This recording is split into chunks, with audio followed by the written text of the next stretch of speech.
You listen to me, you follow my methods, but you want to be motivated out of your desire to do what exactly? See, that needs to be clear. Direction and purpose is essential. You may say to yourself, I want to be successful. But like, being successful is a very vague and general description. You need to be more specific than that. Clarity is power.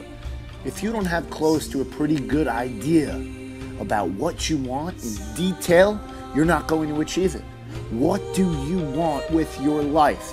If you can't answer that right now, then you won't be as fulfilled as you want to be. See, I want to be a plastic surgeon by the time I am 30 years old. That's much better, but it's still somewhat general. Something along the lines of, I must learn how to dribble with my left hand as good as my right. That's very specific. That's very actionable. Your goals need to look more like the third one that I mentioned as opposed to the first one. And goals are important because they establish something. When you visualize a clear goal on paper, you've created something tangible and you have something precise to actually work for. An exercise I do with my clients is I tell them, write down 3 goals of what you want to achieve, why you want to achieve them, and then 3 action steps for how you're going to exactly achieve it. This becomes real when you do this. So after you do this, then you start understanding a little more clearly what you want out of yourself. And then you can keep revising the goals to make them more specific, more actionable like I'm talking about. But the most important thing is that why. Why do you do something? Why do you want it? Because understanding that, deeply understanding that, will allow you to submerge yourself in the process of achieving your goals and overcoming the obstacles that come in your way. Understanding that why will directly correlate into how far you are willing to struggle to succeed. Like, you may want to make money. That's great, but why? Why do you want to make money? You want to buy houses and cool cars? That's not enough to pull you through the process of late nights at the office, digging for that last judge ruling that will win you the case as a lawyer. It's not going to pull you through the process of taking continuing education classes and completing monotonous insurance forms if you're a doctor. You need to fall in love with the process, and that is why passion needs to be the ultimate determinant of your goals. What do you love doing? I love exploring new advances in medicine. I love helping people. I'm passionate about this, and this is why I want to pursue this dream. The reasons come first, and then the answers will follow. Look at any fitness model who has a body that you envy. They don't get there to impress a girl. If that were the case, once they got the girl, they'd quit.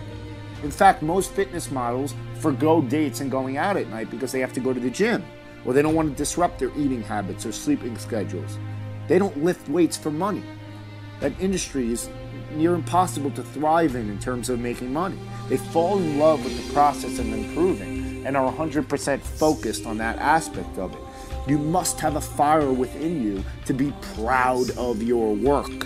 Hip-hop pioneer Russell Simmons, he said that being super rich is when you are in a state of needing nothing. When does that happen? He says in an interview one time with Roland Martin, he said, when I was making these records, all I could hear was the melody. I was focused on the melody. Every so often I might break focus and I think, wait till they hear this. I never thought, wait till the money comes. Do you see the difference? You gotta want something more than just money, man. Because you need to have something inside you that will allow you to break through with enough emotional brevity when the going gets tough. Dan Pink, awesome guy, he talks about motivation, what motivates us.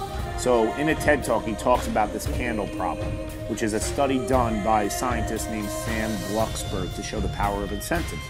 So scientists took one group and just said, I'm going to time you to do this problem. How quickly can you solve it? To the second group, he offered rewards. He said, if you're in the top 25% of the fastest times, you get $5. And this was a long time ago, where $5 meant something. And he said, if you're the fastest of everyone we're testing here today, you're going to get $20. So it's a very simple, extrinsic motivational technique. So with the second group, with money on the line, it took them on average 3.5 minutes longer than the first group. This makes no sense, right? And Dan Pink goes on to say that this isn't an aberration. This has been replicated over and over and over again for 40 years. See, extrinsic motivators like money are great for if-then tasks in a very mechanical way, but with any kind of creative thinking, it dulls your skills. It blocks creativity. In the world that we live in today, it's about being very creative, especially with the internet, with mobile apps, with websites, with there's so much competition around. You have to really be creative. So there's got to be something inside you to push you forward besides this money. The intrinsic motivation behind your why will be the most vital part to your success. If you don't have enough reasons, you will not have enough emotional drive to make it happen. Because when you get kicked in the mouth, and you will get kicked in the mouth, you will have to divert from your original plan, or at the very least modify it. And you'll have to have a fire within you to keep on going. But as long as you pick legitimate goals that are detailed and backed by enough compelling reasons, you will succeed. There will be nothing that will stop you. You need to exactly understand what you want and why. And then you will not let anything deter you from reaching that goal.